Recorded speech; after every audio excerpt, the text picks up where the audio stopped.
2.25 घंटे से अधिक समय तक भाषण दिया है।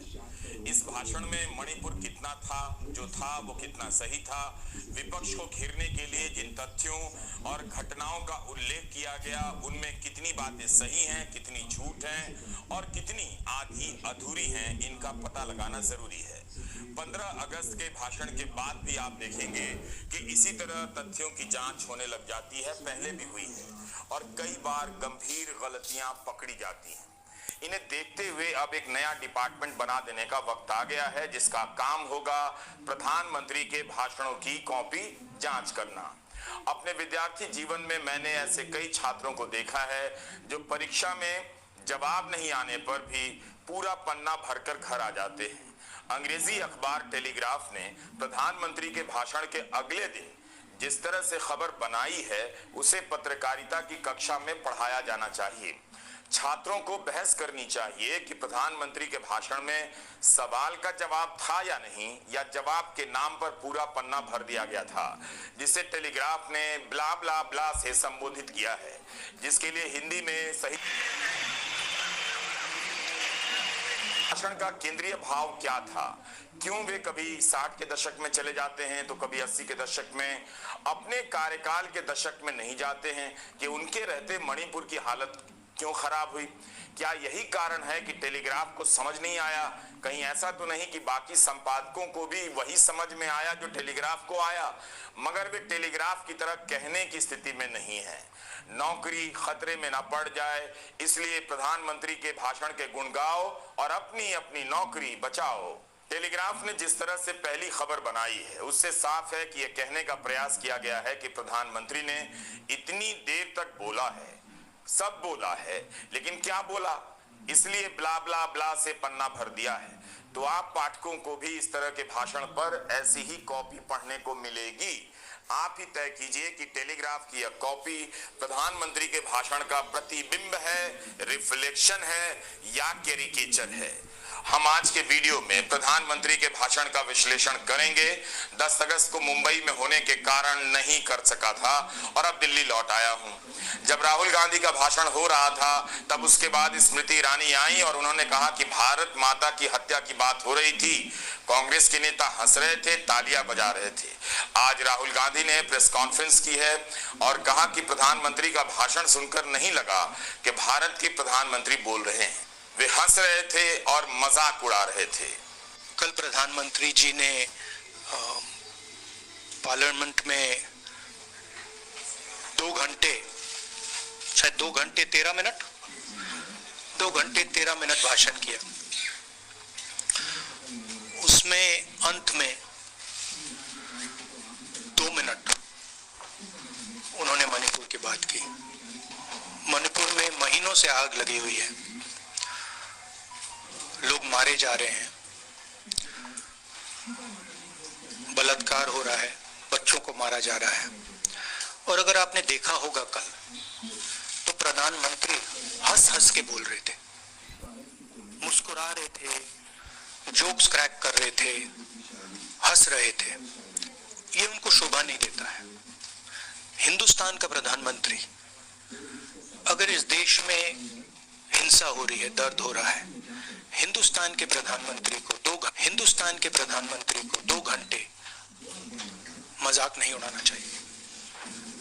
विषय कांग्रेस नहीं था, विषय मैं नहीं था, विषय मणिपुर है। मणिपुर में क्या हो रहा है और उसको एकदम क्यों नहीं रोका जा रहा है, ये विषय है। मैं आपको अपना एक्सपीरियंस देता हूं, जो मैंने शायद अभी तक बोला नहीं, शायद पहले बोल देना था। मैं अब तकरीबन 19 साल से राजनीति में हूं और मैं हर स्टेट में गया हूं। बाढ़ आए, तूफान आए, सुनामी आई थी, हिंसा होती है, हम जाते हैं। 19 साल के एक्सपीरियंस में जो मैंने मणिपुर में देखा और सुना वो मैंने कभी पहले नहीं सुना था। मैंने पार्लियामेंट में बोला कि कि प्रधानमंत्री जी ने, अमित शाह जी ने भारत माता की हत्या की है। मणिपुर में भारत को खत्म कर दिया है। मैंने ऐसे नहीं बोला था, ये खोखले शब्द नहीं है। अब आप सोचिए, प्रधानमंत्री नरेंद्र मोदी अपने हर भाषण में क्यों याद दिलाते हैं कि कांग्रेस के दौर में विपक्ष की सरकारें गिराई गई, या क्यों नहीं बताते कि उनके 10 साल में यह सब बंद कर दिया गया है। उनके समय में वही सब क्यों चल रहा है जो पहले चला करता था। आप पूछिए, आप सभी दर्शकों की आंखों के सामने इस 10 साल में विपक्ष की कितनी सरकारें गिरा दी गई हैं। राष्ट्रपति शासन लगा दिया गया, जिसे सुप्रीम कोर्ट ने अवैध कहा। चुनी हुई सरकारें गिरा दी गई, दल बदल कराया गया। इसके बाद भी प्रधानमंत्री नरेंद्र मोदी कांग्रेस के दौर की याद दिलाते हैं कि उस समय सरकारों को गिराया जाता था। आप जब हिंदी के अखबार पढ़ेंगे तो प्रधानमंत्री के बयान की यह लाइन जहां जहां छपी होगी वहां वहां यह तथ्य नहीं दिया जाएगा कि 9 साल में बीजेपी ने 9 बार सरकारें गिराई हैं।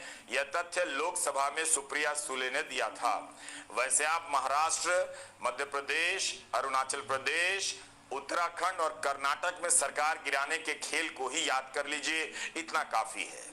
भारत में वैसे ही 2047 तक अमृत काल चल रहा है, लेकिन प्रधानमंत्री ने एक ऐसे कालखंड की बात कर दी है जिसका असर अगले 1000 साल तक दिखने वाला है।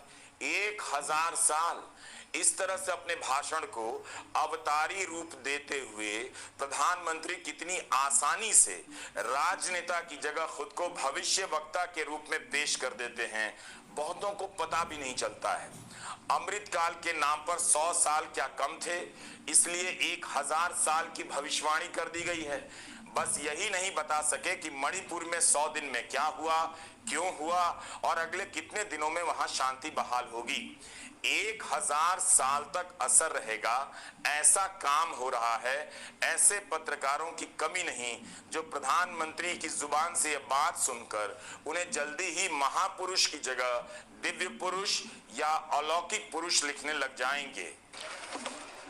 और मैं इन शब्दों को भी बड़े विश्वास से कहना चाहता हूं, ये कालखंड जो घड़ेगा उसका प्रभाव इस देश पर आने वाले 1000 साल तक रहने वाला है। 140 करोड़ देशवासियों का पुरुषार्थ इस कालखंड में अपने पराक्रम से, अपने पुरुषार्थ से, अपनी शक्ति से, अपने सामर्थ्य से जो करेगा वो आने वाले 1000 साल की मजबूत नींव रखने वाला है। और इसलिए इस कालखंड में हम सबका बहुत बड़ा दायित्व है, बहुत बड़ी जिम्मेवारी है। और ऐसे समय हम सबका एक ही फोकस होना चाहिए, देश का विकास, देश के लोगों के सपनों को पूरा करने का संकल्प, और उस संकल्प को सिद्धि तक ले जाने के लिए जी जान से जुट जाना, यही समय की मांग है।